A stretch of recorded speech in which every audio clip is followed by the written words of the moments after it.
Hello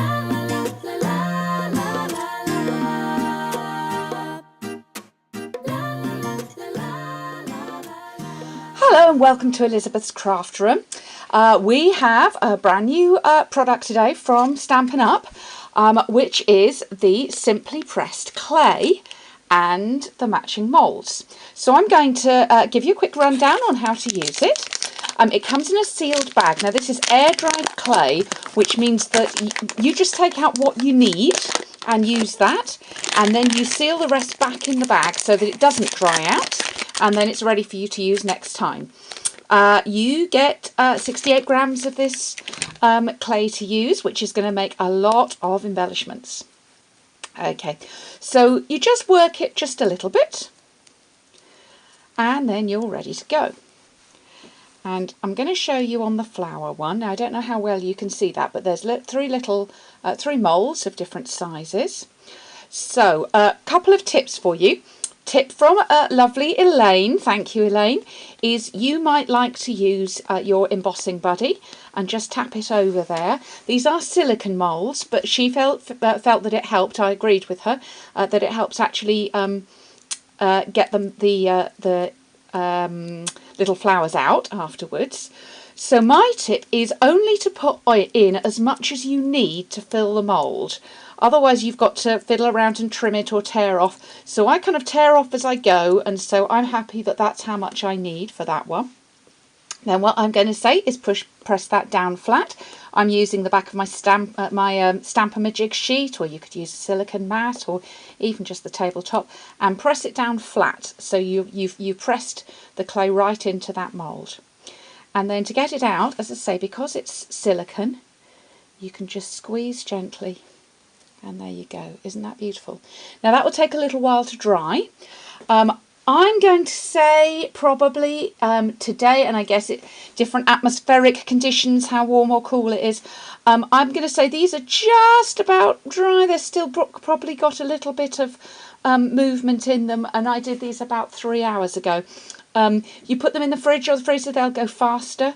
But you know, if you leave them overnight, they'll be perfect to work with the next day. So we also have buttons as well as the flowers. But you'll notice on these projects here, I've actually got different coloured elements on here. So I'm going to just show you how we do that. Let's put that to one side. So next thing I'm going to do is just take a little piece of this to show you. Now every video I've seen with this being done, people have got nice disposable gloves. I haven't, I've got washing up gloves. But you do need some gloves, and you'll see why in a minute, because you're going to use re-inkers. But washing up gloves work just fine. Okay, so I'm going to make a pink flower. So I'm just taking a little bit of clay, and I'm going to drop a couple of little drops of re-inker into it. How much you need is how dark do you want it. This is rose red re-inker. You starting to see my fingers? Know why I'm doing this in gloves? Now we know. Okay, so just work it through and work the colour in. If you find you haven't put enough in, you can always add a bit more. So probably best to go, less to start with. And I'm just going to pick the colour up off my washing up gloves, so I haven't got pink dishes when I next do them. Okay, and just rub that colour into the clay. And those weren't full drops of ink, they were just kind of dabs of ink, so you really don't need that much. Okay, little tip if you're using washing up gloves that I've discovered. I'm using a baby wipe to get the washing up gloves clean. Or I could go and wash them under the tap, but I keep you waiting then. And tissue, there you go. And my washing up gloves are ready to wash up with again. Okay, so now I've got the coloured one, and I'm going to pop that into this larger one here. Give that a press down. Now you can leave these in the moulds to dry and then to take them out afterwards. I'll be honest with you, I think the buttons are harder to get out than the flowers. I think the flowers, for some reason, they pop out much easier, even without the embossing buddy, which I forgot to use there. You see that's come out quite nicely. So I would say easier with the flowers than the buttons.